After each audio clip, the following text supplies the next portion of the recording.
Good evening. You're listening to the Extreme Movie Show. I'm your host, Rob. Along with me is Professor Pixel. Tonight's episode, Extreme TV, Season 2, Episode 21 of Twin Peaks, the show that we've been covering episode by episode as we get ready to go into the movie, and also Season 3. Professor Pixel, I got to say, this episode to me just feels like we're picking up momentum for the last episode that David Lynch himself is heavily involved in.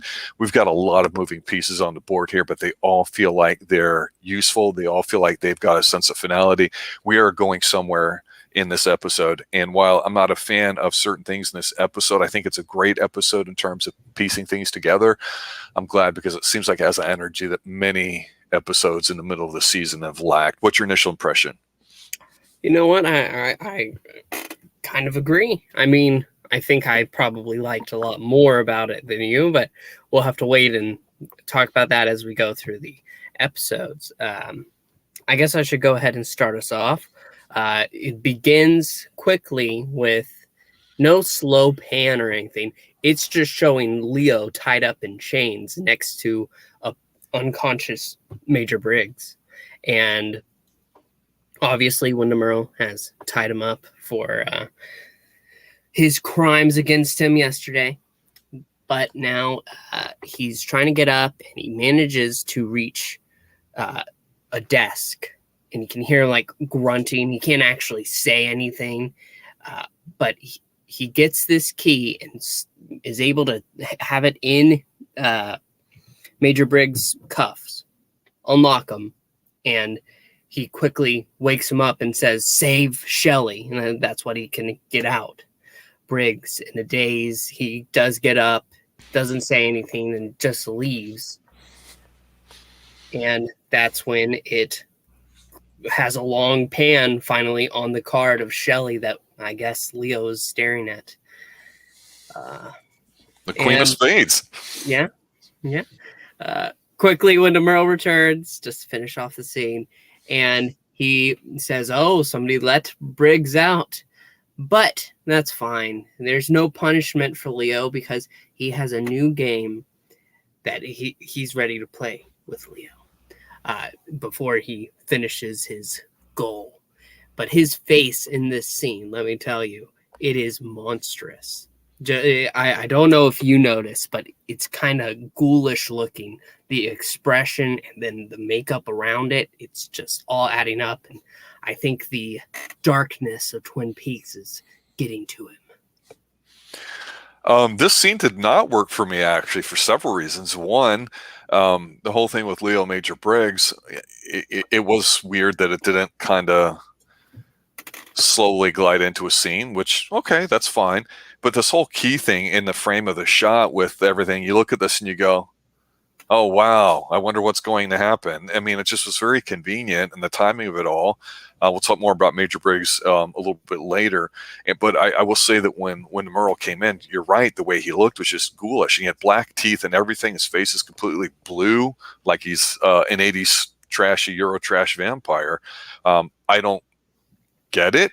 I don't know why it should be that way. I just know that it is like you, so we'll see how it is. But I got to give the Wyndham Earl actor credit because he's never really, I think, been put in a position to turn on the sinister nature of what he can do just from the way he talks. He's got a great voice, and as ghoulish as he looks, it almost works, but not quite. But it sets up a lot of stuff for going later on too. So I got to say that no more screwing around and all that stuff. He means business. And I got to ask you, didn't you feel like because of how this was shot, Wyndham Earl let this occur? That was my take on it. I don't know if that's the case, right, but that's what it takes to me. I misinformed because I just remember now the keys weren't on the desk. They were already in the cuffs. So it was going to be easy for Briggs to get out one way or another. But now it seems that it doesn't matter. Briggs isn't a part of it now. He's played his part. So he's free to go all he wants. And that's when we transition into our next scene. Do you want to go ahead and take it? Well, it's just a quick one. I'll combine it with one after that. This is where we have Norma with Shelley and Cooper's babe there at the diner, and she's basically being really mother hennish with them, saying, well, I hope, one of y'all wins Miss Twin Peaks, and it'll be really, really nice. And it's a nice quick scene and all that. But the real neat scene is Audrey in her father's office with Ben, who's coming up with a bunch of books and trying to give her some advice about stuff, because he really wants her, for business purposes, to enter Twin Peaks, or at least end up giving a speech, which she concedes to. And she's got her red dress on, and it just does not seem like the same Audrey that we've come to know. And for me, it's a decent scene. It feels a little more TV-ish than Twin Peaks-ish. And one reason why, too, is there's a couple scenes like this one where the music in here is not anything we've heard before. The instrumental part to it, it's not the jazzy piece, it's not Laura Steam, it's not the 2-note thing or whatever. And I'm just noticing it because I don't recall hearing anything like that before. So it makes me go, what the hell happened? You could have just thrown something over it. I mean, you could read a cookie recipe and play Laura Steams and you're going to start crying. And that's just how it is. That's how good the music is.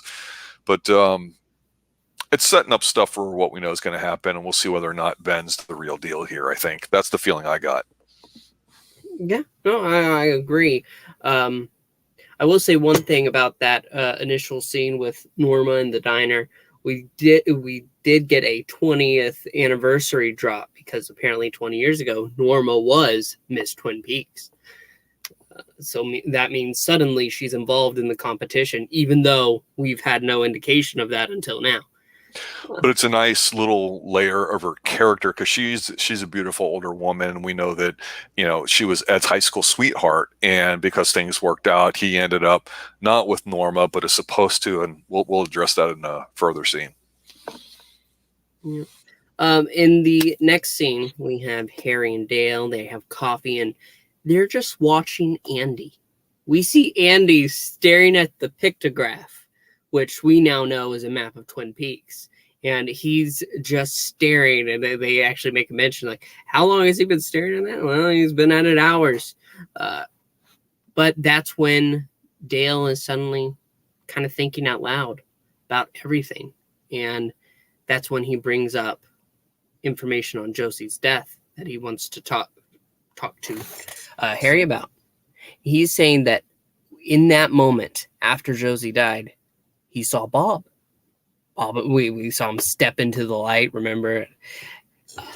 But he thinks that Bob, Josie's death, the Black Lodge, the evil that's in the woods that Harry talked about at the beginning, he thinks it's all connected. We see Wyndham listening in, and he's all hyped up. These scenes kind of just mesh together, because we know the bonsai is there. And that's how Wyndham Earl has kept up with them. And now he's telling Leo that he understands the key. He understands the key is fear to get him into the Black Lodge. And then he is getting ready to go to finally leave. And he has some final words to Leo and gives him an A for effort.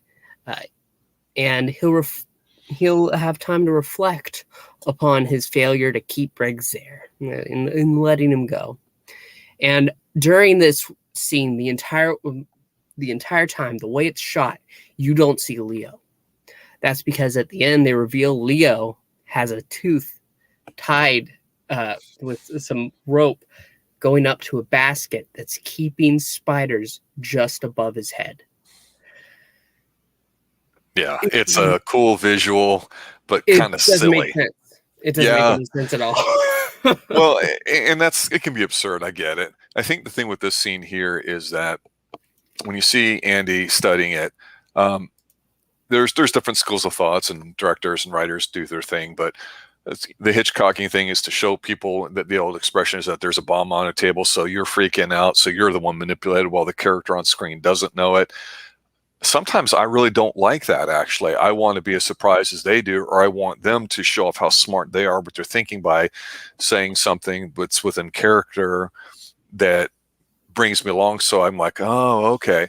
Because Andy's staring at it and them watching him is spot on. But from what we saw with the earlier scene, again, how conveniently it was shot made me go, well, was this an intentional scene too, where you see Andy staring at stuff? Because we do know from Andy that he, no matter what we think of him being deputy dumbass, and the whole baby angle, which again, Andy gets a lot of screen time in this, he's a really good drawer. He's an artist. He's the guy that does the sketches in court, and he's got a talent with it. So it'd been nice if that might have been touched on once or twice briefly, just even in an offhand manner during a transition scene or something, or maybe him looking at this a bit more, because here it feels forced, like he's not moving his head. And that's like, okay, I know he's going to figure it out just because they're showing that early on.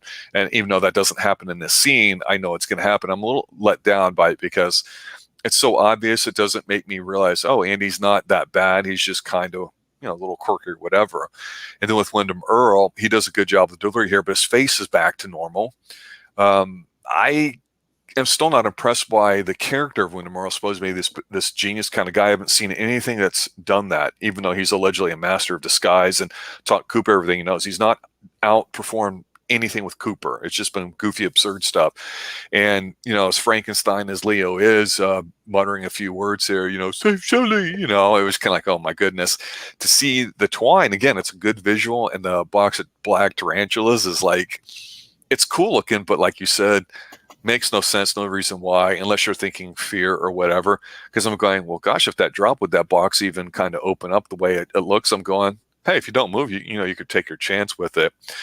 But then we transition to the second scene, which goes from this, horrific kind of dark scene talking about all the evil and fear in Twin Peaks to a bunch of ladies dancing with Mr. Pinkle trying to show how to do a dance of nature, which allegedly is supposed to be somewhat mildly seductive, and it's really not, because most of them are wearing 80s garb and all that. And this guy does a great job stealing the scene to me as far as the way he's talking. He's bringing the energy. But it's a nice little way of seeing how Norma's involved in what's going to happen. And we're going to have Twin Peaks, the Miss Twin Peaks, judge this tonight too. And she's basically saying, well, beauty and power, and she wants talent as a part of this too. So like you said, it was mentioned that she had won it 20 years ago or was involved with it. So it makes sense that she's a part of the team now, but just serves us that C-D level plot of basically having Lana take Mr. Tremaine back to the storage room to find something so she can bone him. Yeah. And that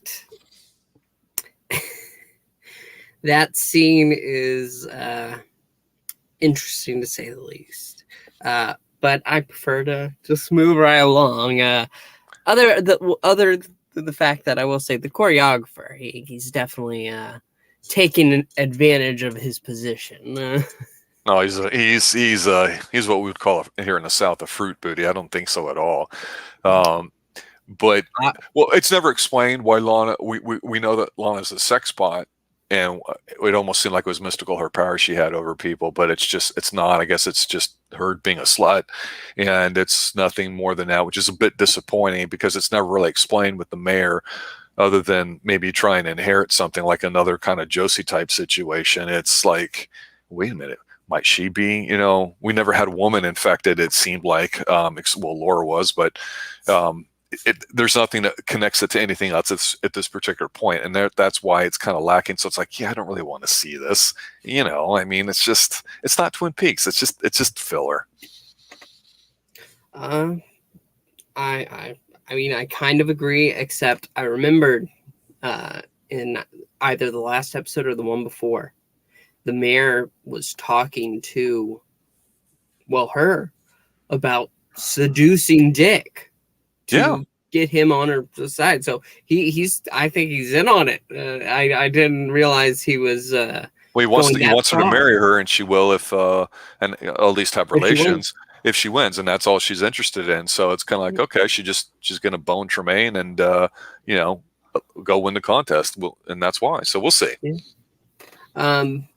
But from there, we quickly go to Dale. And this is a nice moment. Why?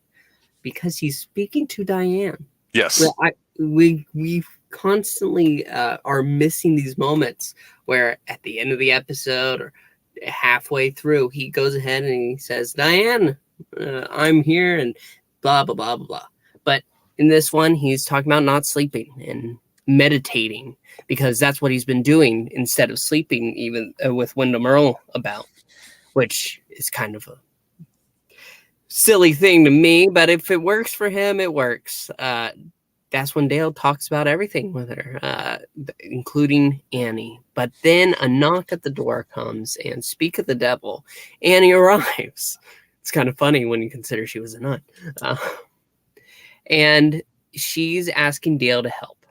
And because she needs to set up a speech about saving the forest. And they quickly go on. And they use forest as a weak analogy for how they're feeling. And that's when Dale says a great line, I don't want to talk about trees anymore. And that's when they're kissing. They get on the bed. There's a lot of action happening in Twin Peaks tonight. This is such a bad scene, and there's zero chemistry between these two. It's laughable to me, and she's an attractive woman. He's not ugly, but I've said before, it seems like she's stating her lines instead of being like, yeah, I want to get with you. She's like, I want to make love with you. It is so bad. It's so awful. And I know it's for primetime TV in the 80s, so you can only push the envelope so much, but my God, there's just no sexuality to this at all. I mean, dragonflies mating have more sexual energy than this scene here. It's really laughable in a bad way, because laughable in a good way would be the next scene where this is the lighthearted stuff that actually works. Because we go from this minor annoyance of a scene to where Nadine's showing her slides to everybody because Dr. Jacoby's basically trying to facilitate the information that Ed wants a divorce from Norma. So Nadine and Mike can be together. And you can see her getting a little bit of jealous in here like she did before. But just her attitude, the way she does it, is just so funny. Well, she's I don't get no apologies until for it. Because the whole reason Jacoby brought them together was to discuss the divorce without actually discussing the divorce. Yeah, and he says break up. And that's when Nadine says she's worried about Ed being sad. And that's when Jacoby says, how do you feel, Ed? Ed sits up and looks at Nadine and says, Nadine, I plan on marrying Norma. And that's when Nadine says it's wonderful because she and Mikey are planning to get married too. No, and that's when she breaks Mike's hand. Unintentionally. It's a good scene. Well, like we mentioned before about 10, 12 episodes ago with this whole angle, I really didn't like them doing it, but they went there, and I applaud the fact that they did escalate it, and it is absurd. I think the character is a lot better for doing this, and it's, hey, something happened outside her control, therefore there's guilt because people are having relationships with other people, and that's definitely a theme in here, and I liked it. They're doing something with the angle that they just really didn't do. So, oh my God, they're everything since, episode 1 or 2 back in season 1, they're showing, okay, we're really doing something with it. But great scene there too, which actually goes into a great scene there afterwards, which you'll go ahead and describe. Yes. Briggs walking through the woods, and by a chance of fate, Hawk driving right by. So Hawk, what are the odds in a TV show? What are the odds? What are the odds? He stops the car and he goes to Briggs, and Briggs is rambling. So he gets Briggs over into the car, and they quickly have him recouping at the sheriff's station. But Briggs clearly isn't himself. They can't get the info they want, and we see Andy walk by and looks at the board once again as Dale is sorry, I think you went ahead. No, I didn't go ahead. The scene's cut in with a few others, because with Briggs being under control of that drug that Wyndham Earl gave him, they're talking about, oh my God, if he's free, he knows what's going on with it. And yeah, you do see Andy walking up, and we know he's You pointed out Deputy Dumbass, I think, when you got enraged back in season 1, where he stepped on the wood plank and it smashed him in the head, and he did this little weird sort of thing before and dropping his gun. Here, he looks serious because you're right. You know, Cooper's talking there, and Truman's looking at him and real serious, and they're realizing that the way they're going about thinking about it is a little off, because Cooper's explaining how there's a difference between something having a time and a place and space. You can talk about, you know, a when and a where, and it gets really metaphysical. And Andy's looking at all this, and you get a sense that if it's not obvious by now, you know, Andy's going to figure it out. I mean, it's just really, it's really blatant. It doesn't mean it's bad, but it's just there. And Andy asks if the 4-H club could have something to do with this. And Harry mentions how he's very doubtful of that. But that is quickly followed by 2 very quick scenes. We see Pete and Andrew trying to open the steel box. And they, as they're trying to like crush it open, it gets to a point where an accident happens, and it leads to Andrew getting mad. The box is on the floor, and because he's hurt, he goes ahead and he walks away. He grabs his gun, and shoots the box. And that, sure enough, is good enough to open it. And inside, they find a key. What I love about this scene is Pete and Andrew they shine together. Well, I know we don't care about Andrew or this angle at all, but I really enjoy these 2 interacting, and Catherine in the background just being so done with it. It's just a lot of fun. I got to do a sidebar that's completely unrelated to the scene and this whole show, except for the actual actor. So we talked about Pete, the fish guy, you know, dead, wrapped in plastic, a fish in a percolator, a couple lines here and there, and how he's just been a punk for Catherine, right? So I was looking up this actor because I'm like, I don't remember seeing him in anything. And like Piper Laurie's been in a lot of stuff. I mean, most of these people are known guys. Billy Zane's younger, obviously, in here, and so are many of the ladies. And this guy, at the time when this season was showing on TV in 1991, he had married an adult fetish actress who was about 30 years his junior, because he met her in rehab, and it turned out he ended up being on a spanking video with her. And I'm like, oh my God, this is Pete talking like he's a fisherman, spanking this lady in a really, really bad VHS softcore porn thing. And apparently he died just a few years later because she'd hung herself, and he was out filming something. And a couple years later, he met some friends for like coffee or lunch or whatever like that. He had a black eye, and people said, what happened? He goes, well, I got an argument with somebody at the donut shop. And then he had a brain aneurysm from it and died. Really weird dude. And here we are seeing this guy being played a really passive, oh my God, I love you, Catherine. I know you piss on me all the time, but I just love you so much, I'm going to let it all go away.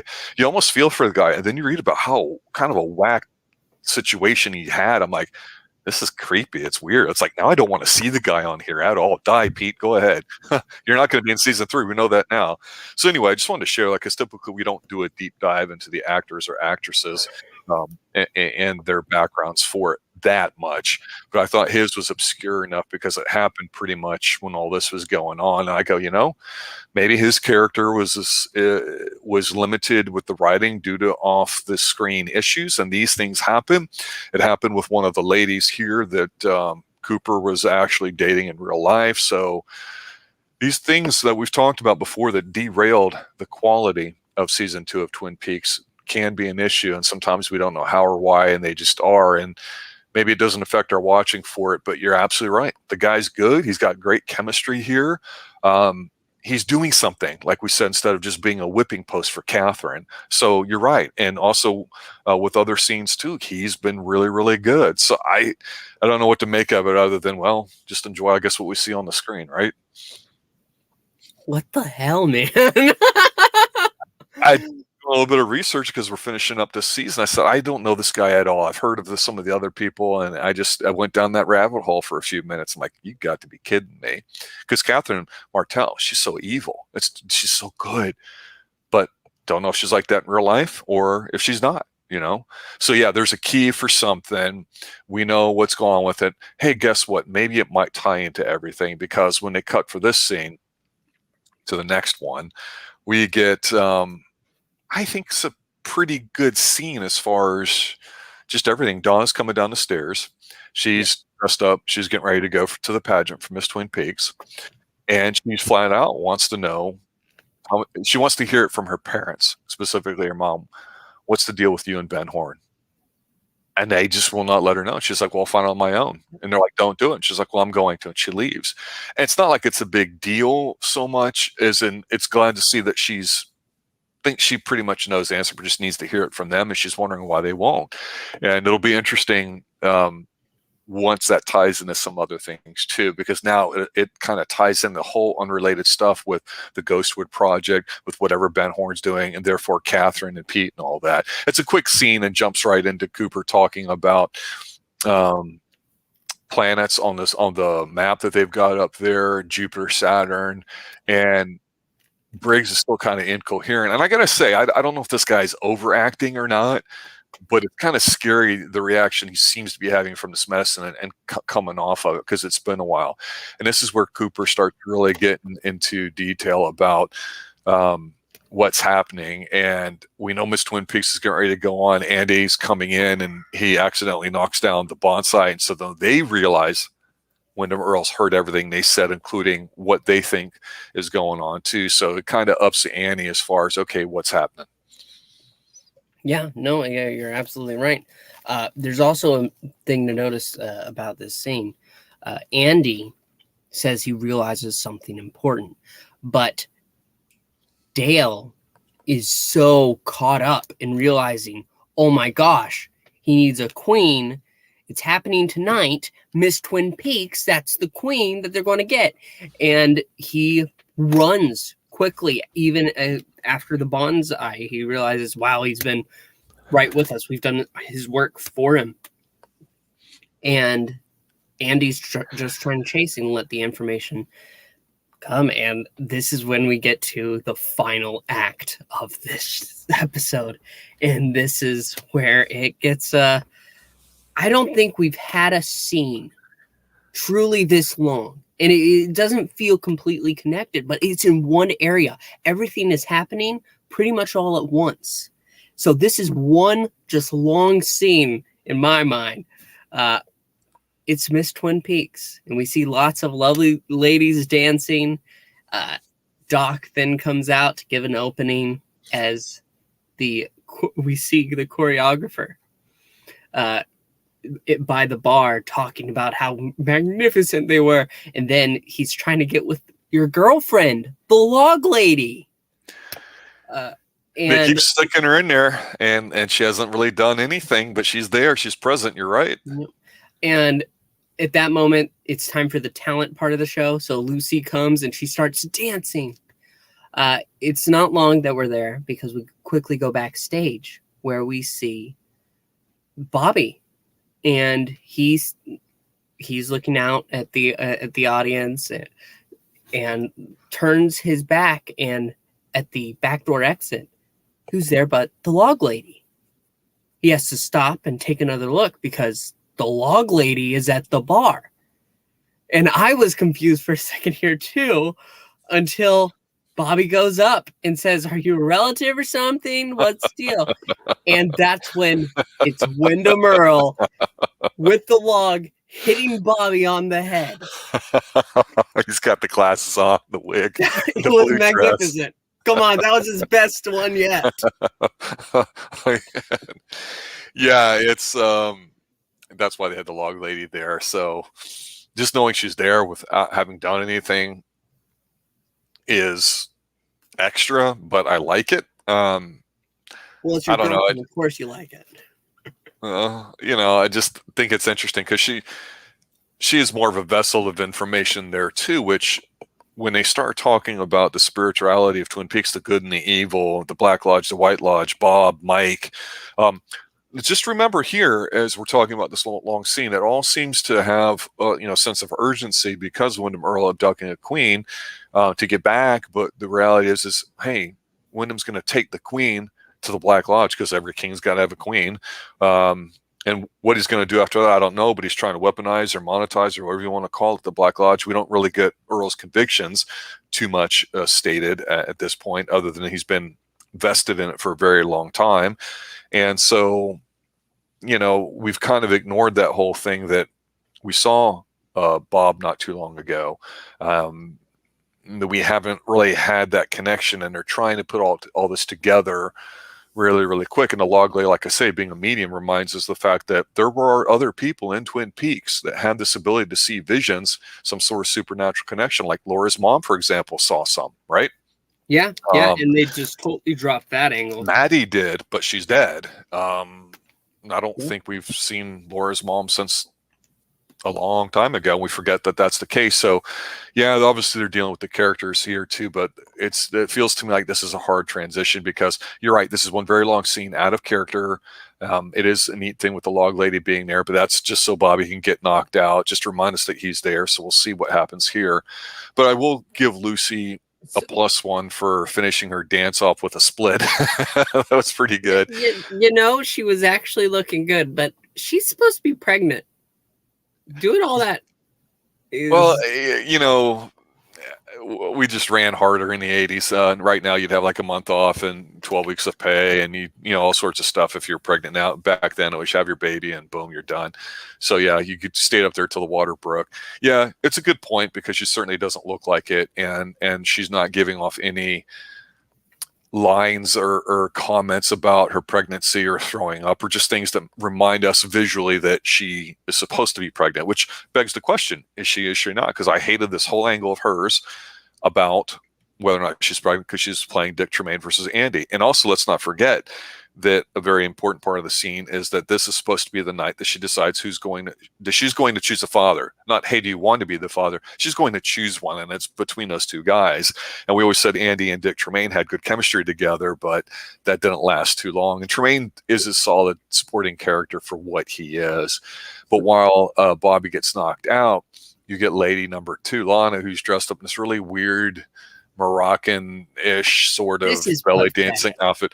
It's pathetic, but I popped hard for the title because everyone's looking confused about her, because she's going to be doing contortionistic jazz exotica. And everyone gets kind of hypnotized. It's a little different. It's out there, much like there was nothing hypnotic about it. In James Bond, which we also talk about here on the Xtreme Movie Show, minor plug there. It was just the movie before last that we had a belly dancer, and she was hypnotic. This was pathetic. It was utterly pathetic. They're acting like, oh, this is amazing, and they're all, wow. And I don't know if the joke is supposed to be that we know it's garbage, but yet somehow she has a lure on these guys. By being absurdly bad, makes you realize what that delta is, that difference. Because their opening dance number was atrocious, the way they are danced with these see-through umbrellas and really long plaid like outfits, instead of showing their legs like in a Rockette lineup like they were doing briefly in warm-up. I noticed that too. So I don't know if the writers and directors are just popping themselves or whatever, because you're right, it's a little odd. The scene continues with Audrey going up, getting ready to talk. Did you want to step in here and take it for a few? No, you go ahead.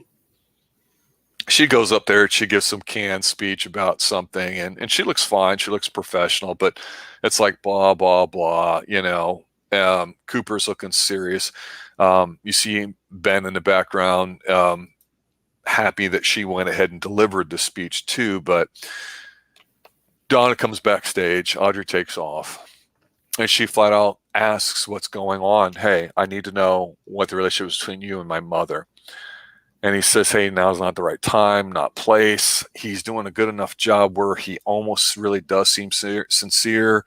He's starting to use a lot of his big expressions and words, and she's hurt visibly, and she just wants to know. And it's almost, I'm not going to say it's a tender scene, because I don't get that vibe between them. It seems like it's almost kind of sad. She's like, hey, there's old pictures, and I've seen all these love letters. And he's like, well, I want to tell you the truth. I want to do the right thing. And he really seems almost hurt. But he's like, your mother and I, and she just kind of freaks out and runs off. So it's not really admitted, which is garbage. I hate this kind of stuff. because she's like, "Oh, you're my father." She's not like, "Oh, you're my father" with definitive. She says it and she runs off. It's like, "Oh, what the She's hell?" disgusted. She's thought it this entire freaking time. She's leading it, and so she goes ahead and she says, "You're my father." Like she's surprised. It's ridiculous. Well, and I'm disappointed too because I thought her father, the doctor of the town, the one that was there in episode 1 with Laura's body, he seemed like a pro and handled things the right way. He seemed like a wise old man too. Now I'm going, oh, he's just a cuck. Something happened, because he knows and he allowed it or whatever. And we don't know that, but that's certainly what it's starting to seem like. And because they don't tell you her, it means they're going to stretch this out, or the idea was to not answer it definitively, which I do not like, but there you go. Yeah, no, I really agree. I was kind of just appalled by Donna's reaction. Well, go ahead. Well, quickly from there, we get Annie's speech. And Annie's speech is awful. It's also blah, blah, blah, blah, blah. And they're all, though, even though they're watching, it's just so inspiring to them. More so than Audrey's. But there's a really big problem with this. We have Wyndham Log Lady watching up above, and I didn't need to see up that skirt. I really didn't. Sword fight. But Wyndham's back in heat.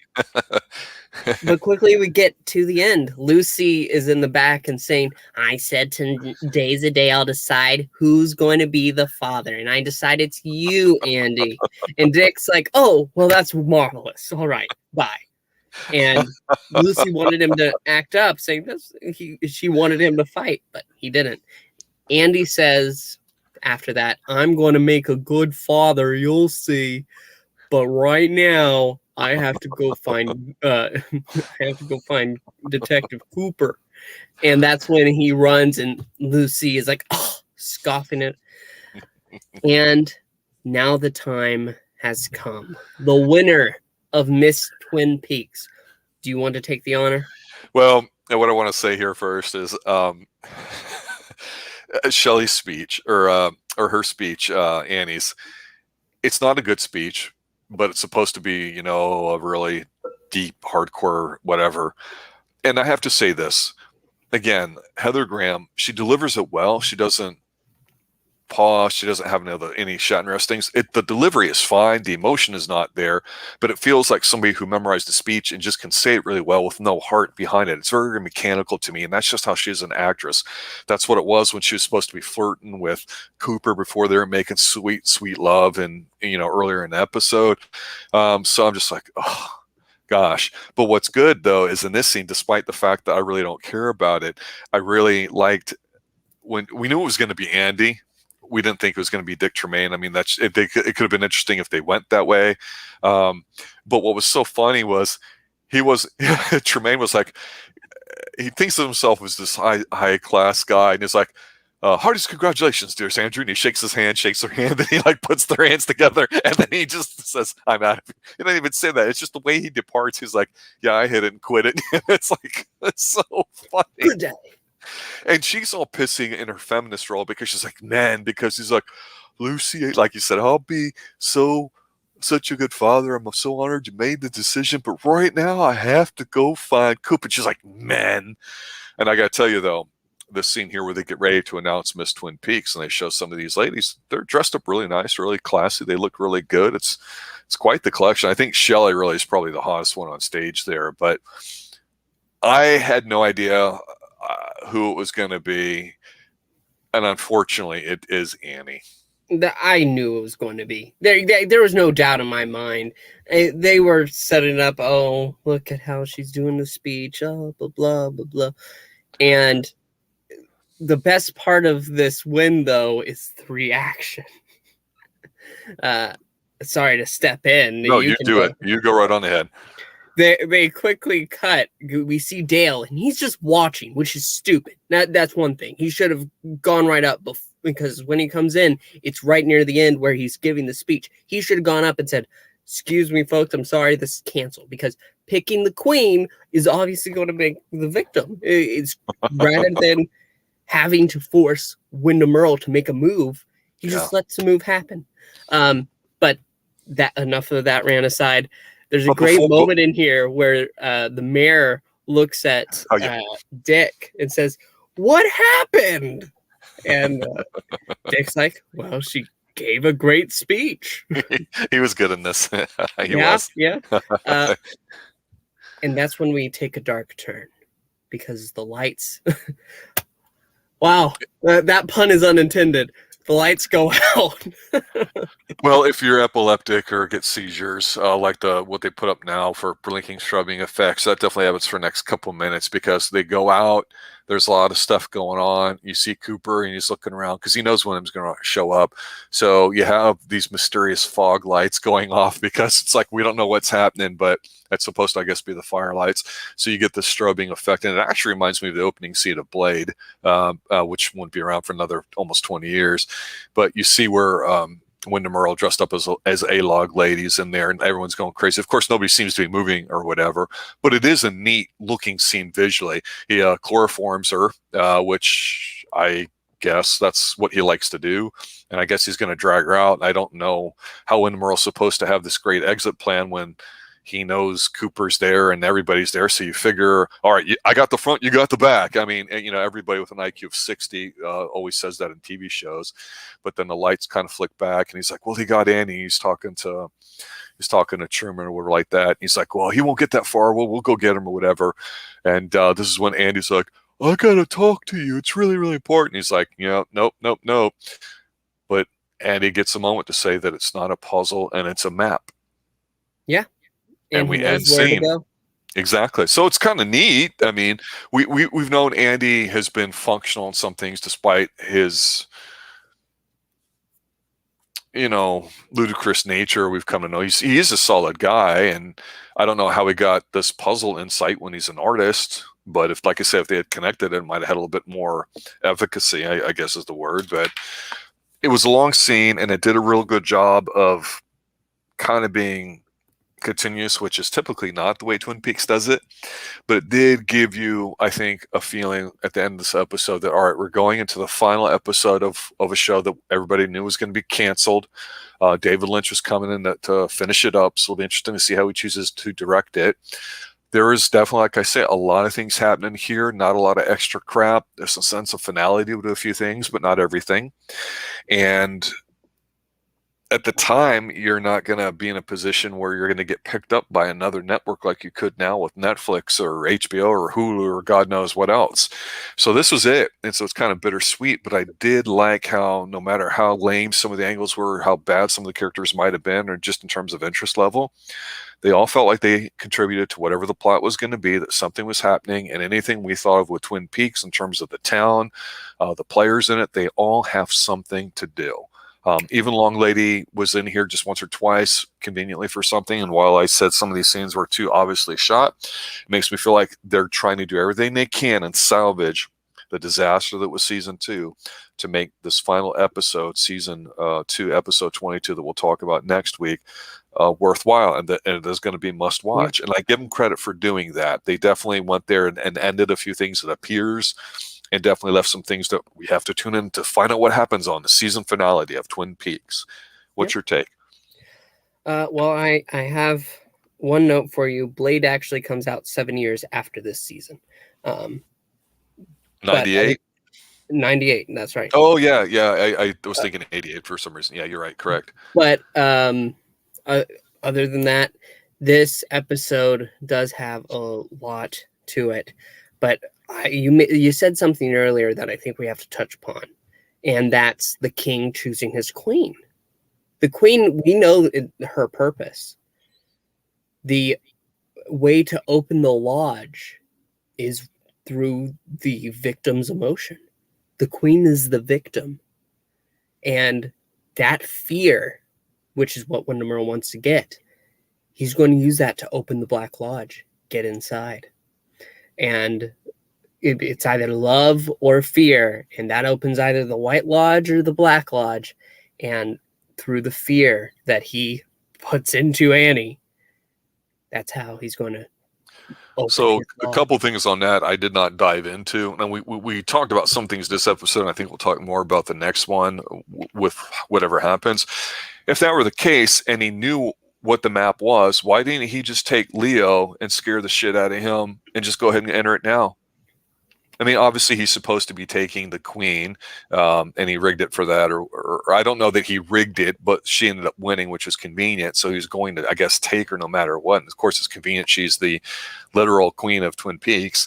I don't think it seems contrived and overly elaborate, which again is a theme of Twin Peaks, so I can't argue about it too much. But it's too much dumb Bond villain-ish stuff with the tarantulas over Leo. Hey, we got the map. We know where it's at. Why don't you just take Leo, who's literally retarded and can't really fend for himself, and you've got him. Why don't you just scare him and electrocute him and make him afraid and just enter it that way? Because we know Briggs has been in one of them. We don't know which one, do we?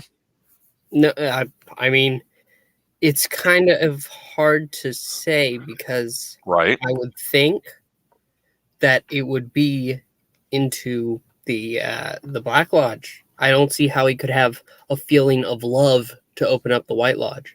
But he didn't have a sense of hate. It looked like he was abducted, and it looked like there was a time dilation that occurred back when he was on the night trip there with Cooper, when Cooper went to take a whiz or whatever, and he disappeared. Well, so that's not. Detective Cooper, I have to be honest with you. I have longed for you for a long time. I have deep feelings of love. Stop. No, I'm just bringing up some of the things that, if we go, hey, it's the last episode, what do we want to think of? Well, there's also the Red Room where Cooper sat down. Yeah. And he saw the vertically challenged individual that spoke to him backwards. We know Bob is out. We saw that an episode or two ago, right? Yeah. So he's flying around, and he goes into some victims' hosts when there's extreme fear as well. So he's floating around in this particular world, not necessarily in a White or Black Lodge, I don't believe, but he doesn't seem to have a host. So, and Bobby's knocked out. I don't know if that's going to matter. And obviously, we don't think anything's going to happen with Ben or Pete or Catherine, just because of the whole whatever is happening with the Ghostwood project too. But we feel that that's somehow connected too.